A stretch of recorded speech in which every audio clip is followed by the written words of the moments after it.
The origin story of Twitter is filled with twists, lies, and betrayals, but it all traces back to 2005 with a small startup called Odeo.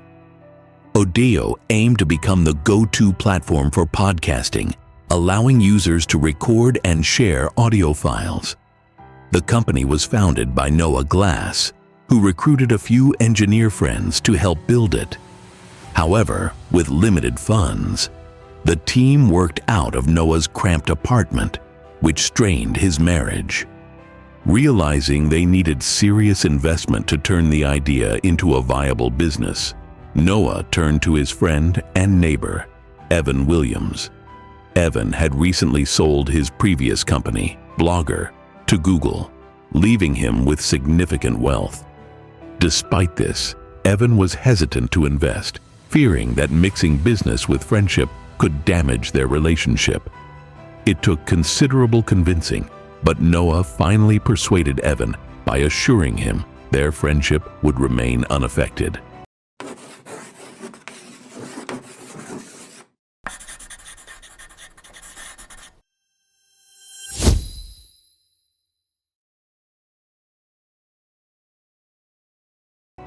Ironically, once Evan agreed to invest, their friendship began to falter.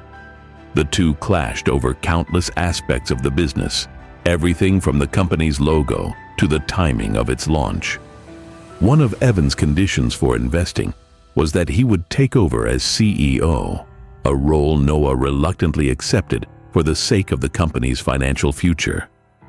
Evan's experience as a founder and his reputation in the tech world, especially after his successful exit with Blogger, attracted more investors, giving Odeo the funds to expand its team. Despite Noah and Evan's constant disagreements, Odeo, formerly Uden, seemed like it had real potential to dominate the podcasting space, until Steve Jobs dealt a devastating blow. In a matter of minutes, Apple announced that podcasts would be integrated directly into iTunes, effectively crushing Odeo's business model. Evan quickly realized that competing with Apple was a losing battle and considered shutting down the company entirely. But Noah had another idea. Instead of giving up, they could ask their talented employees to brainstorm new concepts and pivot the business in a new direction. One of those employees had a game-changing idea, Jack Dorsey. When Noah hired Jack, the two hit it off and became close friends. In early 2006, over drinks, Jack shared a concept he'd been mulling over: a platform where people could broadcast their current status to the world in real time. Initially, Noah didn't quite grasp the potential, but as Jack explained further, Noah realized it could foster human connection, a theme that resonated deeply with him. Struggling with loneliness from his deteriorating friendship with Evan and the breakdown of his marriage, Noah saw Jack's idea as a way to help people feel less isolated. Noah became passionate about the idea, so much so that he even looked through a dictionary for the perfect name. He stumbled across Twitter, which described a short burst of inconsequential information, much like birds chirping. A perfect fit. With that, the team began focusing their energy on building Twitter, gradually abandoning Odeo's original podcasting platform. Within weeks, they had the first version of Twitter up and running. Unlike the Twitter we know today, the early version operated through text messaging, where users would send their tweets to a specific phone number to update their friends. The very first tweet, sent by Jack on March 21, 2006, read, "Just setting up my Twitter." At the time, the platform's name was spelled without vowels for simplicity. Meanwhile, Odeo's podcasting product was going nowhere. Sensing this, Evan made a bold move. He sent a letter to shareholders offering to buy back their shares, hinting that the company had little future. Some speculate that Evan knew Twitter had immense potential and tricked investors into selling their shares cheaply, seizing control before the platform took off. Sure enough, Twitter quickly gained momentum, confirming Evan's foresight. Excited by Twitter's rapid growth, Noah jumped the gun and announced the platform at a party earlier than planned, generating more traffic than the team was prepared to handle. This frustrated many within the company, adding to tensions. Noah also began openly criticizing Evan's leadership, arguing that since he had founded Odeo and Jack had come up with Twitter's core idea, Evan didn't deserve to be in charge. Noah even suggested to Jack that they try to push Evan out of the company. What Noah didn't realize was that Jack no longer shared his enthusiasm. Over time, Jack had grown closer to Evan and started viewing Noah as a disruptive force within the company. Jack felt that Noah's constant disagreements were creating unnecessary tension, making it harder for the business to move forward. Moreover, Jack had become infatuated with a woman in the office who was already in a relationship. When Noah, in a friendly gesture, warned Jack to back off, Jack took it personally, further souring their relationship. While Noah still saw Jack as a friend, Jack's opinion of Noah had shifted entirely. In secret, Jack met with Evan and proposed that they remove Noah from the company, warning that if they didn't act, he would leave. With this betrayal, the stage was set for a dramatic shift in Twitter's leadership. For Evan, firing Noah was an easy decision. Shortly after meeting with Noah, he broke the news. Noah was out of the company he had founded. That same night, a devastated Noah met with Jack at a bar and told him what had happened. Jack feigned shock, pretending he had no idea and placing the blame entirely on Evan. Overwhelmed with emotion, Noah broke down in tears and hugged Jack, unaware that Jack had been the one who orchestrated his ouster.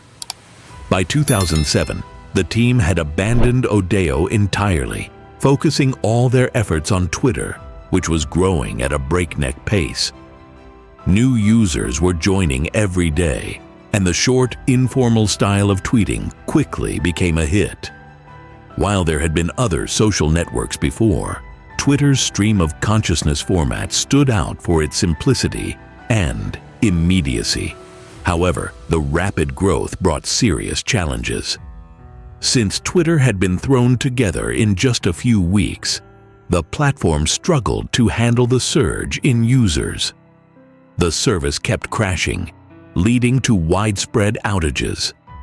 Ironically, the crashes only brought more attention to Twitter, with headlines amplifying its popularity and driving even more people to try the platform, further overwhelming the infrastructure. These constant outages became so common that users coined the term "fail whale" for the error screen displaying a whale being lifted by birds, symbolizing the platform being overcapacity. Despite the technical issues, users quickly found creative ways to use Twitter.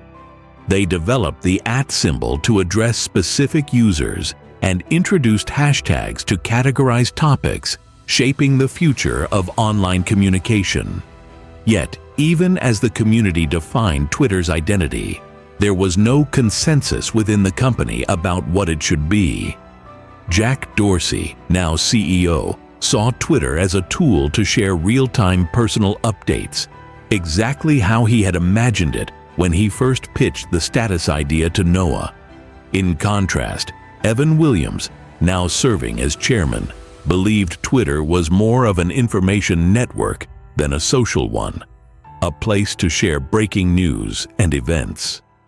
The differences in vision became apparent during significant moments, like when a photo of the U.S. Airways plane crash on the Hudson River was posted on Twitter before traditional media outlets had reported the incident. For Evan, this demonstrated Twitter's potential as a platform for real-time news, but Jack remained focused on personal broadcasting. The tension between Jack and Evan only grew as their disagreements became more frequent. Jack felt Evan should step aside, having left the CEO role, but Evan believed Jack was missing Twitter's bigger potential. To make matters worse, Evan grew frustrated with Jack's new lifestyle. As CEO of a fast-growing tech company, Jack was suddenly rubbing shoulders with celebrities, attending high-profile events, and enjoying his newfound status as a mini-celebrity. Evan had stepped down as CEO because he felt he couldn't dedicate all his energy to running the company. But it seemed that Jack was similarly distracted. While Twitter was gaining momentum and transforming how people shared information, its leadership struggled to stay aligned on the company's future.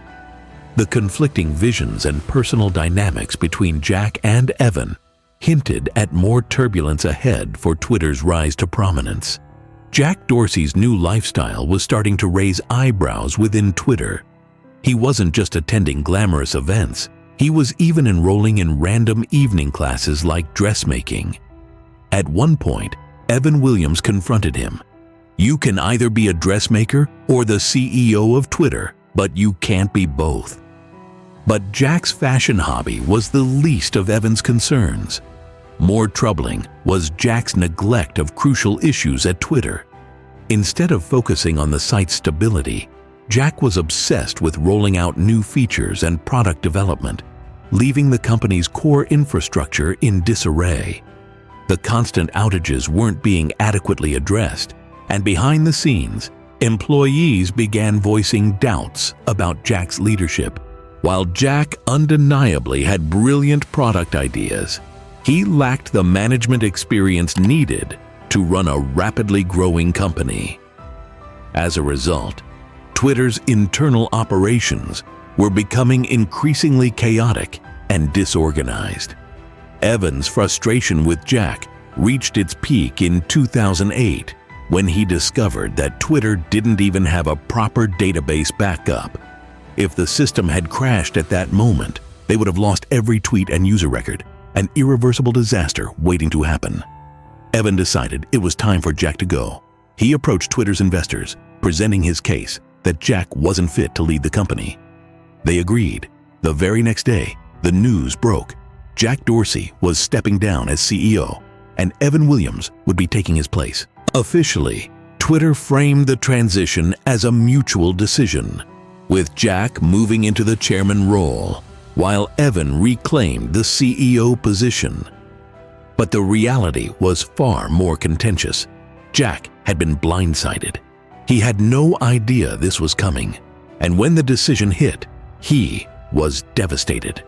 From Jack's perspective, this felt like a betrayal. Twitter was growing rapidly, and while there were challenges, the company was thriving.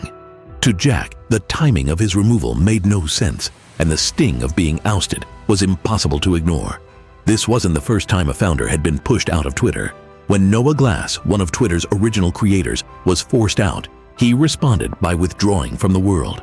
Watching Twitter grow into a cultural phenomenon without him was agonizing, especially since it seemed impossible to avoid hearing about the platform everywhere he went. Noah became increasingly reclusive, isolating himself from the success he had helped create. But Jack took a completely different approach. Instead of retreating, he went on a media blitz. Jack gave interviews, delivered public speeches, and behaved as if he were still at the helm of Twitter, even though he no longer had any operational role. While he technically retained the chairman title to give the illusion of a smooth leadership transition, the truth was that Jack had been shut out entirely. Just like Noah before him, he had no say in the company's decisions and was left on the outside looking in. Despite being ousted, Jack made sure his presence was still felt.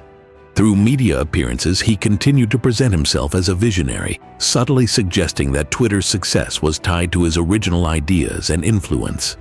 While Jack publicly maintained the facade of an amicable leadership shift, beneath the surface, the sting of betrayal fueled his relentless drive to remain in the public eye. Meanwhile, Evan Williams had returned as the CEO of Twitter, bringing with him a more structured and professional management style. One of his first actions was to make fixing the frequent outages the company's top priority. Twitter's infrastructure had been pushed to its limits, but Evan's approach was clear: stabilize the service before anything else. Despite the internal chaos and power struggles, Twitter was experiencing explosive growth. What had once taken 8 months, reaching 20,000 users, was now happening every hour. Twitter's rising popularity even attracted celebrities like Kanye West and Lady Gaga, who visited the office eager to be part of the buzz. But it wasn't just entertainers taking notice. World leaders were also beginning to see Twitter's potential. One particularly memorable moment came when Russia's president visited Twitter's headquarters to send his first tweet. He arrived with an entourage of snipers and Secret Service agents, only for the platform to crash at that very moment. The Twitter team scrambled to buy time, offering him a painfully slow office tour while they worked frantically to restore the site. During this period of wild growth, Twitter also received multiple acquisition offers from companies like Yahoo and Facebook. However, Evan repeatedly declined to sell. Twitter didn't need to. The platform's success was unprecedented. But beneath the surface, there was one glaring problem. Twitter was making almost no money. At first, this wasn't a major concern. Twitter had secured substantial funding from venture capitalists who were more interested in growth than profitability. But as time passed, these investors grew frustrated.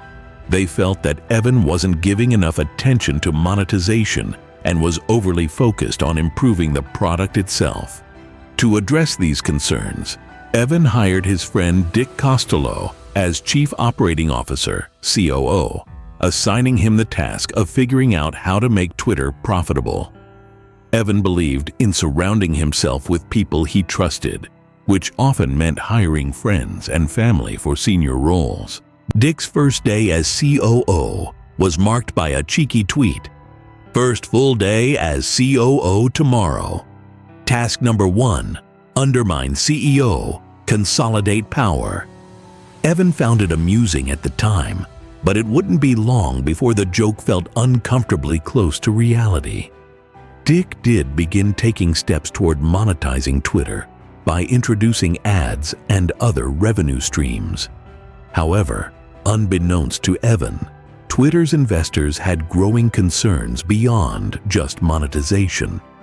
The board was becoming increasingly worried about Evan's indecisiveness.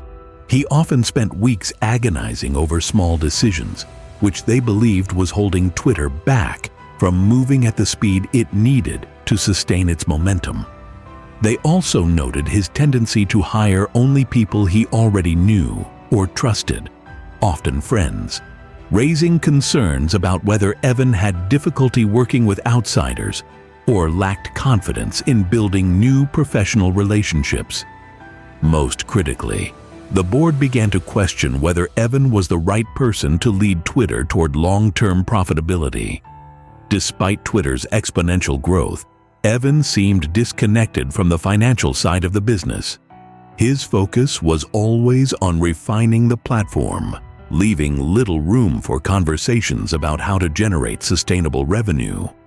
As the platform evolved into a global cultural force, the board wasn't sure Evan had what it took to transform it into a financially viable company. The seeds of tension between Evan and Twitter's investors were starting to grow, and they were about to bloom into yet another power struggle. Some people believe that behind the scenes, one man was working tirelessly to expose Evan's shortcomings as CEO. That man was Jack Dorsey. Jack, still bitter from being ousted from Twitter in 2008, was rumored to be orchestrating a quiet campaign to remove Evan from the top seat. Like a master chess player, Jack allegedly fed information about Evan's indecision and leadership flaws to Twitter's investors, slowly planting the seed of doubt. He highlighted every mistake Evan made, subtly nudging the board toward questioning whether Evan should remain as CEO. And it worked. The situation escalated when the board called a secret meeting to decide Evan's fate. Shockingly, Evan wasn't aware of the vote until the very last moment. Some investors still supported him, but many did not, resulting in a tied vote on whether to remove Evan from his position. Then came the most ironic twist. The deciding vote belonged to Jack Dorsey, Twitter's chairman. It was Evan himself who had appointed Jack as chairman out of guilt for firing him years earlier. But now, that very decision came back to haunt him. As you've probably guessed, Jack voted to remove Evan, officially ousting him from the role of CEO. To recap the wild journey so far, Noah Glass was pushed out in 2006. Jack Dorsey was removed in 2008. Evan Williams was forced out in 2010. All three founders had been betrayed by one another in a chaotic series of power struggles. What began as a promising friendship between co-founders had spiraled into a web of boardroom coups and betrayals. And if losing his position wasn't hard enough for Evan, the situation grew even worse. The board announced that Evan's close friend, Dick Costello, whom Evan had hired and trusted, would take over as CEO. The board favored Dick's focus on monetization, something Evan had failed to prioritize. Dick denied any involvement in backstabbing Evan, claiming he had no idea the board was going to make him CEO. But Evan didn't believe him. Feeling betrayed by one of the few people he trusted, Evan's faith in those around him crumbled. Dick's lighthearted tweet, "Task number 1, undermine CEO, consolidate power," now felt like a cruel prophecy. With Evan out of the picture, Jack Dorsey returned to Twitter, initially in a minor role. But in 2015, after Dick resigned as CEO, Jack was promoted back to the company's helm for a second time. The entire saga sounds like something straight out of Game of Thrones, with alliances, betrayals, and shifting power dynamics. Each founder had turned on the others at one point, only to find themselves betrayed in return. However, it's important to remember that, despite the drama, each of them genuinely believed they were doing what was best for Twitter. They all had distinct visions for the platform's future. Of course, these events are just one side of the story. We may never know the full truth of what happened behind closed doors. But what is clear is that Twitter didn't have a single creator. Without Noah Glass, there would be no Twitter at all. He laid the foundation. Without Evan Williams, the company would never have secured critical funding. Without Jack Dorsey, the concept of status updates, Twitter's core feature, might never have taken shape. And with that, one of Twitter's original minds faded into obscurity. While both Jack Dorsey and Evan Williams went on to become billionaires after Twitter's IPO, Noah Glass, the forgotten co-founder, is not believed to have held any shares in the company. As a result, he likely made almost nothing from the platform he helped create. Noah started Twitter with the goal of making people feel less alone. But ironically, it cost him almost everything: his relationship with his wife, his closest friendships, and any financial stake in the company's future. Today, Noah Glass has almost no presence on the internet. It seems likely that he prefers to stay far away from the digital world that once consumed his life. As for Twitter, it has seen its share of ups and downs since Jack Dorsey returned to lead the company in 2015. While Twitter has continued to grow in popularity, giving hundreds of millions of users a platform to express themselves and connect, it has struggled to monetize effectively compared to other tech giants like Facebook. Opinions about Twitter remain deeply divided. For many, it's a place to connect and share ideas, but for others, it has become a toxic space. The platform faces the same difficult questions as other social media companies, chiefly whether it should function as a neutral platform or take a more active role in moderating content. Some critics believe Twitter doesn't do enough to address harassment and abuse, while others feel the company stifles free speech and imposes political biases through its content policies. After all, those who design the algorithms wield immense power, influencing what news and opinions users encounter daily. Despite these controversies, Twitter remains an undeniable success story.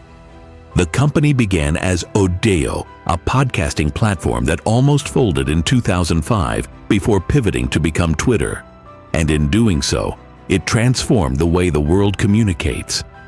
Interestingly, Twitter Spaces, a feature launched in recent years, allows users to host live audio conversations, a concept not too different from Odeo's original vision all those years ago. But there's one area where Twitter truly dropped the ball: Vine. Vine, a short video app that gained popularity for its 6-second clips, was shut down in 2016. Ironically, that was the same year a little-known app called TikTok began. TikTok has since gone on to dominate the short-form video space, amassing billions in revenue, far surpassing anything Twitter ever achieved. As we wrap up this fascinating journey through the rise and fall of Twitter and its founders, it's clear that the story is one of ambition, betrayal, and innovation. From Noah Glass's visionary spark to Jack Dorsey and Evan Williams' tumultuous leadership, each founder played a crucial role in shaping a platform that has impacted millions around the globe.